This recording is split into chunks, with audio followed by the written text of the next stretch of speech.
La plupart des gens grandissent en croyant presque automatiquement que si une théorie scientifique est vraie, alors, à un moment ou à un autre, elle doit devenir intuitive, familière, domesticable, comme si l'univers, au fond, avait l'obligation de tenir dans notre sens commun. Mais avec la mécanique quantique, c'est exactement l'inverse qui se produit. Richard Feynman est devenu célèbre pour avoir déclaré, de manière mémorable, « Je pense pouvoir dire, sans me tromper, que personne ne comprend la mécanique quantique. » Et ce n'était pas une phrase lancée en l'air. Elle s'accorde profondément avec l'honnêteté brutale qu'il avait face à la science elle-même. En parlant de la recherche scientifique, Feynman remarquait que les articles ont tendance à cacher les impasses, les erreurs, les labyrinthes, et donnent l'impression que la découverte est née propre, droite, presque élégante, alors qu'en réalité elle émerge de tentatives, de confusions, de collisions, d'échecs et de recommencements. Et déjà, il y a ici une rupture puissante. La science, la plus précise que nous ayons sur la structure intime de la matière, n'est pas née d'un sentiment de clarté. Elle est née du courage de continuer même sans confort. Mais voici le point que presque tout le monde laisse échapper. Lorsque Feynman dit que personne ne comprend, il ne dit pas que la théorie est fausse, défectueuse ou inutile. Il dit quelque chose de bien plus dérangeant. Il dit que le comportement du monde microscopique ne tient tout simplement pas dans l'intuition humaine ordinaire. Dans ses propres cours, la mécanique quantique apparaît comme la description du comportement de la matière et de la lumière à l'échelle atomique. Et il insiste sur le fait que ces choses ne se comportent ni comme des billes, ni comme des ondes ordinaires, ni comme de la poussière, ni comme de la fumée, ni comme quoi que ce soit que vos sens aient déjà rencontré dans le monde quotidien. Et juste après, il rend cela encore plus inconfortable. Même les spécialistes ne la comprennent pas comme ils le voudraient. Ainsi, le même lui ne comprend pas du titre n'est pas une exagération. Ce n'est pas un effet dramatique, c'est la conséquence directe et honnête du personne qu'il a lui-même formulé. Et c'est ici que la blessure commence réellement à s'ouvrir, car le premier choc véritable de la mécanique quantique ne réside pas dans les mathématiques, il réside dans l'humiliation de l'intuition. Vous avez été entraîné depuis l'enfance à penser en alternative simple, soit une chose est une particule, soit elle est une onde, soit elle est ici, soit elle est là, soit elle passe par un chemin, soit par un autre. Mais lorsque l'électron entre en scène, cette sécurité se brise. Feynman montre que le comportement quantique n'est ni celui des particules classiques, ni celui des ondes classiques. Il choisit précisément un phénomène qui, selon lui, contient le cœur du mystère quantique, car c'est là que la physique ordinaire s'effondre tout simplement. Et c'est comme passer des années à essayer d'ouvrir une porte avec la mauvaise clé, convaincu qu'il manque seulement un peu plus de force, jusqu'à découvrir que l'erreur n'a jamais été dans la force de la main. L'erreur était dans la forme de la serrure. Maintenant, prêtez attention à ceci, car ici l'étrangeté cesse d'être une curiosité intellectuelle et devient une agression directe contre la manière dont vous pensez la réalité. Dans le monde ordinaire, s'il existe deux chemins possibles, vous additionnez les probabilités. Cela semble évident, cela semble inévitable, cela ressemble presque à une loi du raisonnement. Mais dans le monde quantique, cela ne fonctionne pas ainsi. Feynman enseigne une autre grammaire. Entrent en scène les amplitudes de probabilité, qui sont des objets mathématiques plus profonds que les probabilités ordinaires. Au lieu d'additionner directement les résultats finaux, on additionne ces amplitudes, et ce n'est qu'ensuite qu'on en extrait la probabilité observable. En image simple, ce n'est pas comme compter des pierres posées sur une table, c'est comme superposer des ondes invisibles qui peuvent se renforcer ou s'annuler. Et cela est dévastateur pour le sens commun, car cela signifie que deux possibilités ouvertes peuvent produire moins d'occurrences en certains points qu'une seule possibilité prise isolément.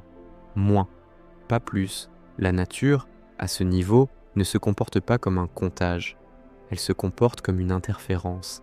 Elle mélange les possibilités d'une manière qui paraît absurde pour un esprit façonné par le quotidien. Puis vient le coup le plus connu, et pourtant le plus mal compris. Lorsqu'aucune information physique ne distingue les chemins, le motif d'interférence apparaît. Lorsque l'expérience commence à porter une information sur le chemin emprunté par la particule, le motif change. Feynman montre cela en termes physiques, en termes d'états finaux différents, en termes d'alternatives qui laissent des traces distinguables, et cela compte énormément car cela corrige l'une des plus grandes distorsions populaires sur la mécanique quantique. Ce qui change, ce n'est pas le pouvoir de l'esprit. Ce qui change, ce n'est pas une astuce mystique de la conscience humaine fabriquant la réalité par la pensée. Ce qui change, c'est la structure physique de la situation. Ce n'est pas votre esprit qui efface l'interférence. C'est le fait que le monde contient désormais des enregistrements différents pour des alternatives différentes. Cette distinction est décisive. Elle sépare la physique réelle de la fantaisie. La théorie ne dit pas que votre conscience invente l'électron. Elle dit que la manière physique dont vous interagissez avec le phénomène participe au type de résultat qui peut émerger. Et cela est bien plus sérieux, bien plus profond et bien plus dérangeant que n'importe quelle simplification mystique. Cela révèle quelque chose d'encore plus profond. Feynman prend soin de ne pas transformer l'observateur en un être magique assis au centre de la réalité. En discutant des implications philosophiques de la théorie, il reconnaît que l'observation affecte le phénomène, mais il ne laisse pas ce fait dériver vers des délires. Pour empêcher cette dérive, il utilise une image simple et tranchante. Un arbre réel qui tombe dans la forêt produit un son, même s'il n'y a personne pour l'entendre. L'événement physique a lieu, la sensation consciente est autre chose. Cette différence semble petite, mais elle est gigantesque, car elle ramène la mécanique quantique à son domaine propre, une théorie physique radicalement étrange, rigoureuse, précise, anti-intuitive, mais néanmoins physique.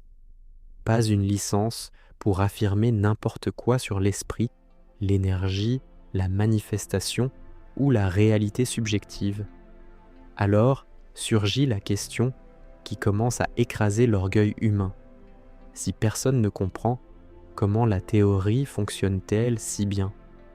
La réponse est aussi simple que cruelle, parce que la science n'exige pas le confort psychologique. Elle exige des prédictions correctes. Feynman insiste sur le fait que la base d'une science est de prévoir ce qui se produira dans une expérience, même lorsque les concepts utilisés ne ressemblent à rien du monde habituel. Il avertit aussi que la fonction d'onde ne doit pas être imaginée comme une onde réelle dans l'espace, comme le son dans l'air ou l'ondulation dans l'eau. Autrement dit, les mathématiques ne sont pas là pour décorer un mystère vide. Elles sont la carte opérationnelle d'un territoire qui refuse de devenir une image familière dans l'esprit humain. La théorie fonctionne. Elle fonctionne avec une précision stupéfiante. Elle fonctionne sans offrir à notre instinct le réconfort d'une image simple. Et c'est peut-être précisément cela qui rend tout encore plus perturbant. Car ici, la blessure n'est pas seulement intellectuelle, elle est existentielle. Lorsque Feynman dit que personne ne comprend la mécanique quantique, il ne blesse pas seulement la vanité de ceux qui veulent apparaître intelligents. Il atteint une croyance bien plus ancienne, celle selon laquelle la réalité, au fond, devrait avoir un sens pour l'animal humain, de la même manière qu'un chemin, une pierre ou une ombre ont un sens. Mais pourquoi le devrait-elle ? Votre cerveau a été façonné pour survivre parmi des corps massifs, des surfaces solides, des distances moyennes, des vitesses lentes, de la lumière visible, des causes apparemment linéaires. Votre cerveau a été entraîné à ne pas tomber, à reconnaître le danger, à trouver de la nourriture, à s'orienter dans un monde macroscopique, pas à percevoir ce qui se passe dans la couture la plus intime de la matière. Alors, peut-être que le véritable scandale n'est pas que la mécanique quantique paraisse étrange. Peut-être que le véritable scandale est que, pendant si longtemps, nous ayons cru que l'univers avait l'obligation d'être intuitif pour une espèce construite pour survivre et non pour comprendre le fondement absolu du réel. Et cela vous inclut.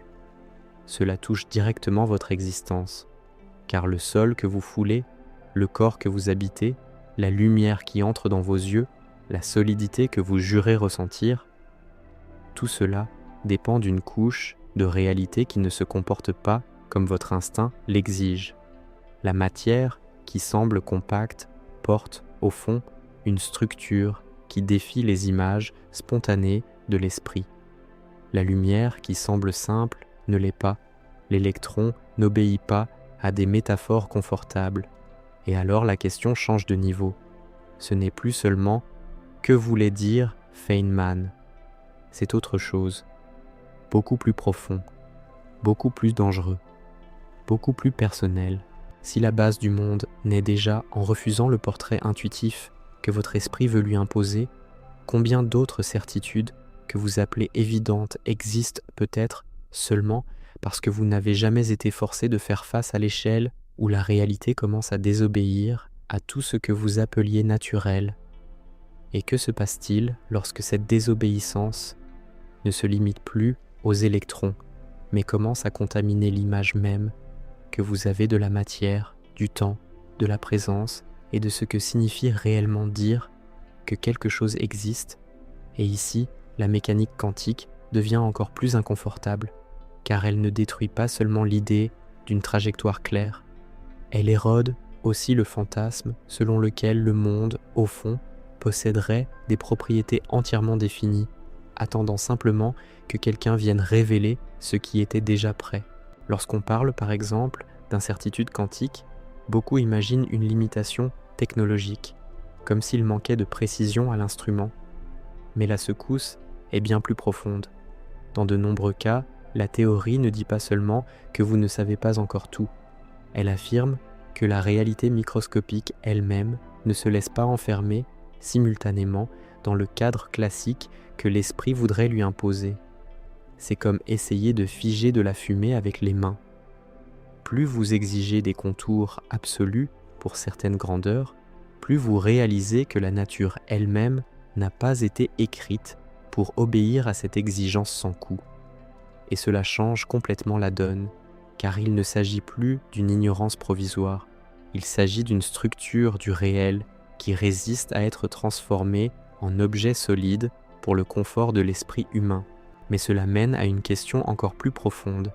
Si le monde microscopique est si étrange, pourquoi le monde macroscopique semble-t-il si stable, si continu, si conforme au sens commun? Pourquoi une balle ne traverse-t-elle pas un mur comme un électron ne traverse pas une porte de la manière intuitive que vous imaginez?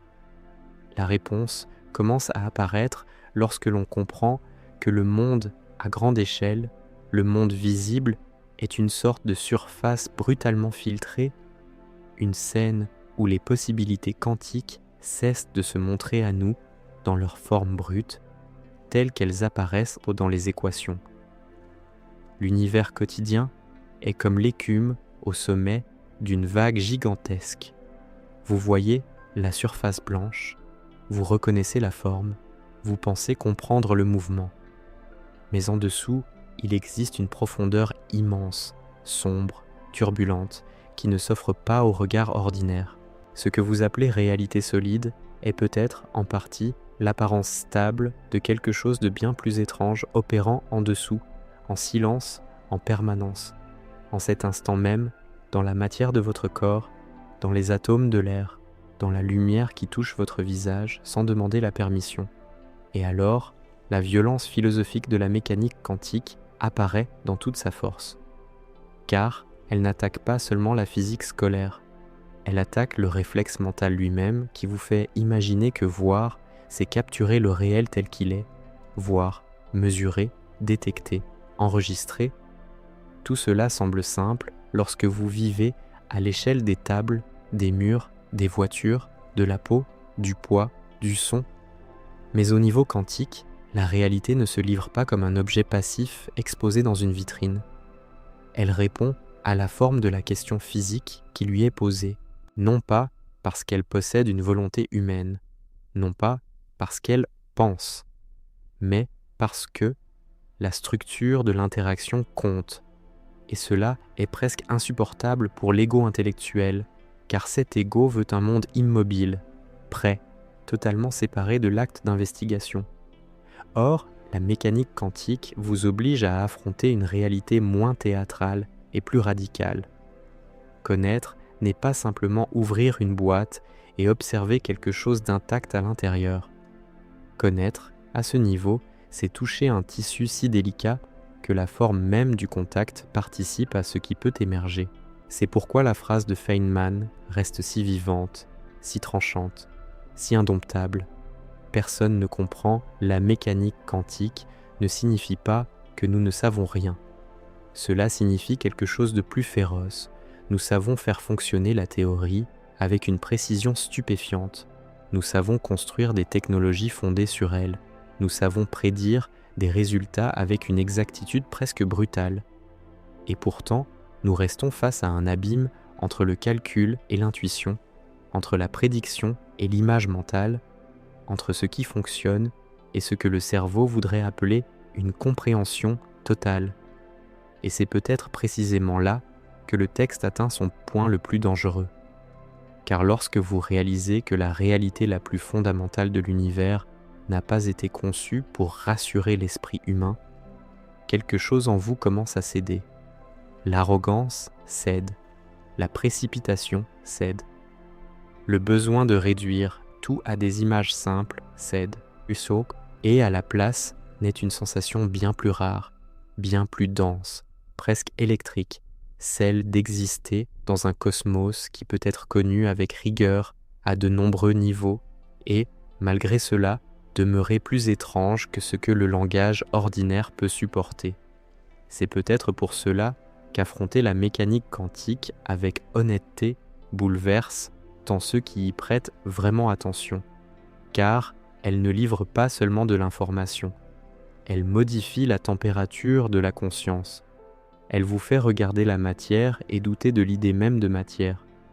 Elle vous fait regarder la lumière et comprendre que lumière n'est peut-être que le nom que nous avons donné à quelque chose de bien plus profond que ce que l'instinct peut saisir. Elle vous fait regarder votre propre présence dans l'univers et réaliser que la réalité n'a aucune obligation d'être intuitive pour être réelle. Et peut-être que le plus grand choc n'est pas de découvrir que Feynman a admis cette limite.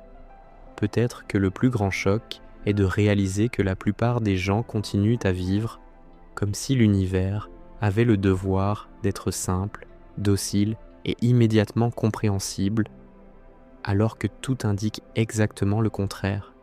Si ce texte a ouvert une véritable fissure dans votre manière de voir la réalité, écrivez dans les commentaires le moment où votre intuition a le plus vacillé. Partagez-le avec quelqu'un qui pense que la mécanique quantique n'est qu'un sujet lointain, car c'est peut-être précisément là l'erreur. Et si vous voulez continuer à explorer ces régions où la science cesse d'être une simple information et commence à transformer la manière dont vous ressentez l'univers, restez ici, car la prochaine étape n'est pas seulement de comprendre ce que la mécanique quantique dit du monde, mais d'affronter ce qu'elle détruit dans l'image que vous avez toujours eue de la réalité elle-même.